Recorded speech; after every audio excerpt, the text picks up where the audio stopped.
जगन्नाथ एक ऐसा नाम जिसके दर्शन मात्र से मोक्ष मिल जाए। लेकिन क्या आपने कभी सोचा है भगवान जगन्नाथ कौन है और उनका जन्म कैसे हुआ? भगवान जगन्नाथ कोई नए देवता नहीं हैं, वो हैं स्वयं भगवान श्री कृष्ण का रूप। हाँ, वही श्री कृष्ण जिन्होंने गीता का उपदेश दिया, कुरुक्षेत्र में अर्जुन को धर्म का मार्ग दिखाया। पर यह रूप अलग है, अनोखा है, रहस्यमय है।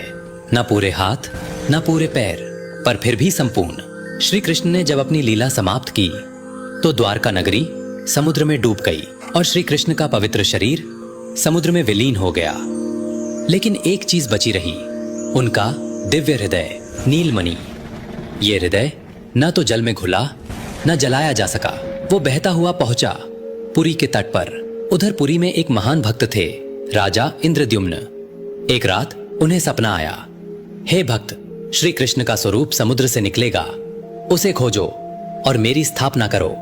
राजा ने पूरे समर्पण से यज्ञ कराया, तप किया और आखिरकार मिला वो दिव्य काष्ठ लकड़ी का टुकड़ा जिसमें श्री कृष्ण का चेतन हृदय समाया हुआ था। राजा ने मूर्ति बनवाने के लिए कलाकारों को बुलाया, पर कोई तैयार नहीं हुआ। तभी एक वृद्ध शिल्पकार आया जो था स्वयं भगवान विश्वकर्मा।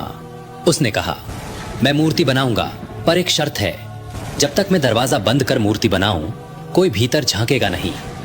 राजा ने वचन दिया। दिन बीते, 7 दिन, फिर 15, फिर 21, कोई आवाज नहीं आई। राजा बेचैन हुआ और 21वें दिन दरवाजा खोल दिया। मूर्तियां अधूरी थीं, न पूरे हाथ न पैर, लेकिन चेहरे पर दिव्य तेज था। राजा पछताया, पर तभी आकाशवाणी हुई, हे भक्त, तूने दरवाजा खोला, पर चिंता मत कर, यही मेरा रूप है, यही मेरी लीला है। मैं अधूरा नहीं, मैं तो भक्तों के प्रेम से पूर्ण हूं।